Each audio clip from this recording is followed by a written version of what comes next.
오늘 하나님께서 우리 가운데 주신 말씀 민수기 21장 1절부터 9절까지의 말씀입니다. 민수기 21장 1절부터 9절까지 한 절씩 교독하시고 마지막 절 함께 읽겠습니다. 네겝에 거주하는 가나안 사람 곧 아랏의 왕이 이스라엘이 아다림 길로 온다 함을 듣고 이스라엘을 쳐서 그중 몇 사람을 사로잡은지라. 이스라엘이 여호와께 서원하여 이르되 주께서 만일 이 백성을 내 손에 넘기시면 내가 그들의 성읍을 다 멸하리이다. 여호와께서 이스라엘의 목소리를 들으시고 가나안 사람을 그들의 손에 넘기심에 그들과 그들의 성읍을 다 멸하니라. 그러므로 그곳 이름을 호르마라 하였더라. 백성이 호르산에서 출발하여 홍해길을 따라 에돔 땅을 우회하려 하였다가 길로 말미암아 백성의 마음이 상하니라. 백성이 하나님과 모세를 향하여 원망하되 어찌하여 우리를 애굽에서 인도해 내어 이 광야에서 죽게 하는가. 이곳에는 먹을 것도 없고 물도 없도다. 우리 마음이 이 하찮은 음식을 싫어하노라 하매 여호와께서 불뱀들을 백성 중에 보내어 백성을 물게 하심으로 이스라엘 백성 중에 죽은 자가 많은지라. 백성이 모세에게 이르러 말하되 우리가 여호와와 당신을 향하여 원망함으로 범죄하였사오니 여호와께 기도하여 이 뱀들을 우리에게서 떠나게 하소서. 모세가 백성을 위하여 기도하매 여호와께서 모세에게 이르시되 불뱀을 만들어 장대 위에 매달아라. 물린 자마다 그것을 보면 살리라. 함께 읽습니다. 모세가 놋뱀을 만들어 장대 위에 다니 뱀에게 물린 자가 놋뱀을 쳐다본즉 모두 살더라. 아멘. 민수기 19장에서 20장으로 책장을 이렇게 한 장 넘길 때 여러분도 아시겠지만 거의 38년을 이렇게 훅 뛰어넘었습니다. 그래서 이거 모르고 보면은 이게 출애굽 1세대 이야기인 줄 알아요. 근데 이제 이미 출애굽 2세대의 이야기로 그때 한 장 넘기면서 훅 넘어왔어요. 자, 여러분 출애굽 2세대는 여호수아 세대라고 불리죠. 아마 들어보셨을 것입니다. 왜냐하면 여호수아에게 이제 바통이 넘겨지고 여호수아와 함께 가나안을 정복했기 때문인데 이들은 출애굽 1세대와는 비교되는 믿음의 행보로 인해서 믿음의 세대라는 수식어가 그들에게 붙었습니다. 그러니까 출애굽 2세대는 믿음의 세대예요. 그들이 믿음을 보여준 대표적인 사건은 요단강을 건넌 요단강 도하 사건입니다. 여호수아 3장에 기록된 이 사건은 출애굽 1세대의 홍해를 건넌 사건과 유사하지만 그 속에 든 요소가 조금 다릅니다. 이미 아시는 분들도 계시겠지만 하나님께서 홍해를 가르실 때 출애굽 1세대에게는 믿음의 행동이 요구되지는 않았습니다. 하나님께서 밤새 동풍을 직접 불게 하셨고 하나님께서 바다를 마른 땅으로 만드신 후에 이스라엘 백성들은 바다를 건넜죠. 믿음의 어떤 요소가 필요하지는 않았어요. 그러나 요단강을 건넌 이 출애굽 2세대에게는 믿음의 행동이 요구되었습니다.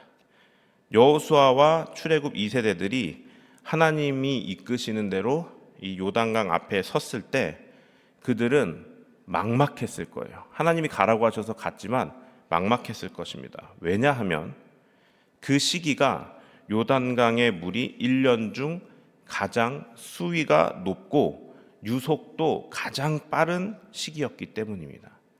도착했는데 여기를 어떻게 건너지? 라는 마음이 너무 많이 들었을 거예요. 요단이 곡식 거두는 시기에는 항상 언덕에 넘치더라 라는 말씀이 이 요단 앞에 섰을 때 여호수아 3장 15절에 기록되어 있습니다. 그것을 증명하는 것이죠. 그러니까 지금 그 상황이 녹록치 이게 당연히 강을 건널 수 있는 상황이 아니다라고 이미 설명하고 있는 것입니다. 게다가 요단에 발을 담궈야 하는 제사장들은 하나님의 궤를 메고 있었어요. 하나님의 궤는 거룩하기 때문에 함부로 다룰 수 없었겠죠. 그리고 무거웠을 겁니다. 그러니 그냥 들고 가기도, 이게 거룩한 성물이니까 다루기도 힘든데 게다가 무거운데 이 유속이 빠르고 깊은 강물에 발을 담근다. 이것은 용기만으로는 되지 않는 행동입니다. 믿음이 있어야 가능한 일이었죠. 반드시 그러니까 하나님께서 너희들이 발을 물에 담그면 발이 닿으면 갈라질 것이다라고 말씀하셨어요. 담그기 전에는 무슨 일이 하나님께서 어떤 일을 일으켜 주시지 않습니다. 그렇기 때문에 이들에게 반드시 믿음이 있었어야 돼요. 무슨 믿음인가요? 발을 담그고 그곳에 서면 반드시 물이 멈춰선다. 이 믿음 없이는 용기만 가지고 발을 담그는 것은 어려웠을 것입니다. 결과는 모두 아시죠? 하나님께서 말씀하신 대로 발이 물에 닿자 곧바로 물이 한 곳에 모여 멈춰서기 시작했죠. 그리고 나서 이스라엘 백성들은 그 요단강을 홍해를 건넜던 1세대처럼 마른 땅으로 건넜다라고 기록이 되어 있습니다. 자, 그리고 또 믿음의 행보를 볼 수 있는 또 한 가지 사건은 그 유명한 여리고성 전투입니다. 길게 설명할 필요 없죠. 전혀 상식적이지 않은 전투 전략을 하나님이 지시하십니다. 목숨을 건 전장에서. 그런데 지금 우리가 보아도 이게 전투에서 이렇게 하는 게 맞나 싶을 정도로 무기로 싸우지 않았죠. 아마 위에서 여리고성에서는 무슨 일을 하는 건가라는 생각을 했을 겁니다. 그런데 그렇게 무모해 보이는 그 전략을 온전히 끝까지 시행했습니다. 대단한 순종이라고 볼 수 있겠죠. 이것도 하나님을 향한 전적인 믿음 없이는 이렇게 하면 반드시 이루어질 것이다 라는 하나님을 향한 신뢰 없이는 결코 그 무모해 보이는 전략을 끝까지 시행할 수 없었을 것입니다. 이처럼 이 두 사건만 보아도 출애굽 2세대의 믿음은 출애굽 1세대와는 크게 다르죠. 자, 그런데 민수기에 처음으로 이 출애굽 2세대가 등장하고 그 시대가 열리는 19장에서 출애굽 1세대와 크게 다르지 않은 출애굽 2세대를 발견하게 됩니다. 바로 며칠 전에 저희가 묵상한 무리바 물 사건입니다. 그들의 원망은 출애굽 1세대의 원망과 똑같았습니다. 이게 38년 지난 거를 모르고 보면 그냥 출애굽 1세대 이야기인 줄 알아요. 이게 우리가 아는 여호수아 세대가 맞나? 라는 생각이 들 정도죠. 그리고 그 원망이 계기가 돼서 결국 모세도 가나안에 못 들어가게 됐습니다. 이 무리바 물 사건은 굉장히 원망을 했던 그 출애굽 1세대와 똑같았기 때문에 착각할 수 있지만 이건 출애굽 2세대, 우리가 믿음의 세대라고 부르는 그 백성들의 사건이었습니다. 그리고 오늘 본문에 한 번 더 이 무리바 물 사건과 같이 하나님과 모세를 원망하는 사건이 등장하죠. 그들의 믿음은 출애굽 1세대의 믿음과 크게 다르지 않았다라는 것을 한 번 더 확증하게 되는 부분입니다. 오늘 본문까지만 보면 그래요. 그러나 오늘 본문 이 하반절에는 출애굽 2세대인 이 여호수아 세대, 믿음의 세대가 이 믿음의 세대로 변모하게 된 전환점이 기록되어 있는 것입니다. 이스라엘 백성들의 원망에 오늘 본문에서 하나님은 불뱀들을 그들에게 보내서 많은 사람들이 물려 죽게 됩니다. 이때 이스라엘 백성들, 출애굽 2세대죠. 이스라엘 백성들은 자신들의 그 원망한 것이 하나님과 모세를 향해 범죄하였습니다라고 회개를 합니다. 출애굽 1세대에게서 보기 힘든 모습이었습니다. 그런데 그 즉시 회개를 해요. 그리고 모세에게 우리가 잘못했으니 이 뱀들을 우리에게 떠나게 하시도록 하나님께 기도해 주십시오라고 요청을 해요. 이것이 출애굽 1세대와 2세대의 결정적인 차이입니다.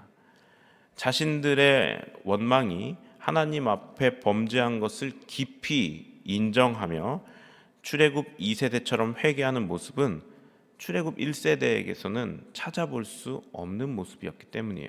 그렇게 자신의 원망을 하나님 앞에 회개한 출애굽 2세대 백성들에게 하나님께서 그 해결책으로 독특한 행동을 명하세요.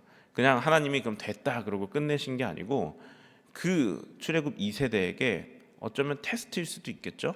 독특한 행동을 명하시는데 8절과 9절 말씀에 기록되어 있습니다. 여호와께서 모세에게 이르시되 불뱀을 만들어 장대 위에 매달아라. 물린 자마다 그것을 보면 살리라. 모세가 놋뱀을 만들어 장대 위에 다니 뱀에게 물린 자가 놋뱀을 쳐다본즉 모두 살더라. 뱀에 물려 신음하며 죽어가고 있는 사람들에게 여러분 실제적으로 약이나 혹은 의학적인 처방이 아닌 상식적으로 볼 때는 전혀 효과가 없어 보이는 솔루션이 내려온 것입니다. 불뱀에 물린 사람들이 많이 죽었다, 이미 죽었죠 라는 것을 보면 뱀에 물린 사람들은 아마 이미 거동이 어려울 만큼 몸에 힘이 없거나 혹은 이 뱀에 물리면 몸이 마비가 된다고 하잖아요. 몸이 마비되어 가면서 죽어가고 있을 가능성이 큽니다. 그런 사람들에게 저기 장대 위에 매달린 불뱀을 보라는 명령은 쓸데없는 힘 낭비라고 느껴졌을 수도 있었고, 실제로 여러분 그 마비된 몸, 이 움직이지 않는 몸을 가지고 이렇게 몸을 일으켜서 그것을 바라보기에 바깥으로 향하는 것도 사실 쉽지 않은 일이었습니다. 그러나 그 말도 안 되는 명령 같은 그 쉽지 않은 명령에 그것을 그대로 행해 놋뱀을 바라본 사람들이 있었어요. 뱀에게 물린 자가 놋뱀을 쳐다본즉 모두 살더라. 기록된 말씀입니다. 모두 살더라. 본 사람들 다 살았습니다. 아니 이게 웬 뚱딴지 같은 명령인가라고 생각할 수도 있었겠지만 그들 중 누군가는 그대로 행했다는 것입니다. 그런데 회복이 되는 거예요. 살아난 것이죠. 죽지 않고. 그것을 들은 주변 사람들에게 어쩌면 소문이 퍼졌을 수도 있겠죠. 진짜 살더라. 그리고 나서 그 모든 백성들, 불뱀에 물렸던 백성들이 하나님께서 명령하신 대로 그 뜻을 행하기 시작합니다. 전혀 효과도 없을 것 같고 말도 안 되는 것 같은 처방이지만 그대로 했더니 원래는 죽었어야 할 자가 살아난 것이죠. 여러분, 이때부터인 것 같습니다. 뭐가요? 이 사건 이후로 민수기 21장 10절 이후로 여호수아서까지 이 출애굽 2세대의 이야기인데 이스라엘 백성들이 하나님을 원망하는 기록을 찾아볼 수가 없습니다. 그리고 그 이후에 우리가 알고 있는 이스라엘 백성들의 믿음의 승리가 막 펼쳐지기 시작하는 것을 우리는 앞으로 계속 묵상하며 발견하게 될 것이에요. 여리고 전투에서 하나님의 그 전략을 어찌 보면 말도 안 되는 전략을 목숨 걸고 끝까지 순종한 그 믿음, 불평이 있었다라는 말씀에 기록되어 있지도 않아요. 그냥 조용히 묵묵히 바로 오늘 본문에 뱀에게 물린 자가 놋뱀을 쳐다본즉 모두 살더라. 이 말도 안 되는 명령 같은 이 명령에 반응하였을 때 그 기적을 체험한 출애굽 2세대 믿음의 전환점, 바로 여기가 아닌가 생각해 볼 수 있는 것이죠. 또 아까 말씀드렸지만 1년 중에 가장 수위가 높고 유속이 빨라 결코 그 요단강 앞에 섰을 때 이거 우리가 못 건널 것 같은데 라는 마음이 충분히 들만한 그 상황에서도 발을 담그면 그때 우리가 놋뱀을 보았을 때 우리가 모두가 구원을 받았던 것처럼 발을 담그면 하나님께서 말씀하신 그대로 이루어진다. 그 믿음이 있었던 겁니다. 그 믿음의 전환점이 바로 오늘 이 놋뱀 사건이 아닌가 우리가 믿음으로 바라볼 수 있는 것이죠. 말씀을 마치려고 합니다. 여러분 출애굽 2세대의 본질 자체는 출애굽 1세대와 다르지 않았습니다. 왜냐하면 19장에서 20장 넘어올 때 우리는 보았어요. 아니 이게 1세대야 2세대야 똑같은 원망을 하나님 앞에 하고 있네. 그런데 다른 게 하나 있었죠.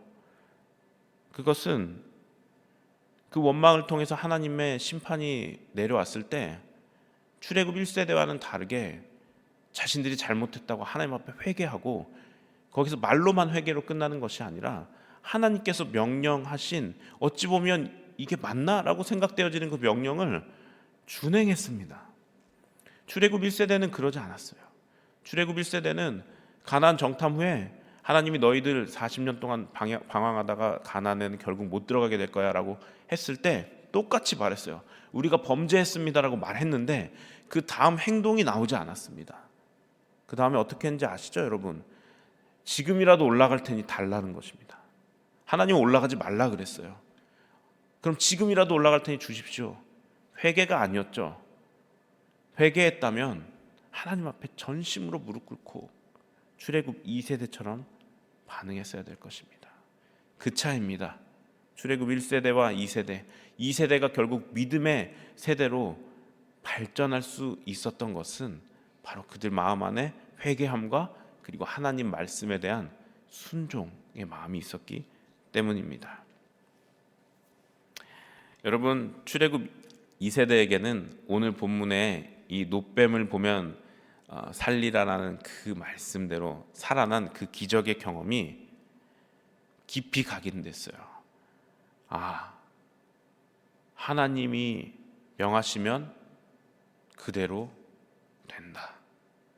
하나님이 명하신 그 명령이 아무리 우리의 생각과 다를지라도 우리가 생각할 때 이것은 비효율적인 것 같은데 결코 합리적이지 않은데 우리가 이대로 하면 정말 살 수 있을까라고 생각되어도 그대로 순종하면 반드시 그대로 된다. 이 믿음이 출애굽 2세대에게 깊이 자리한 것입니다. 이후에 출애굽 2세대의 모습이 완벽하진 않아요. 실수도 합니다. 막 죄가 발견되기도 해요. 그러나 하나님을 원망하지 않습니다.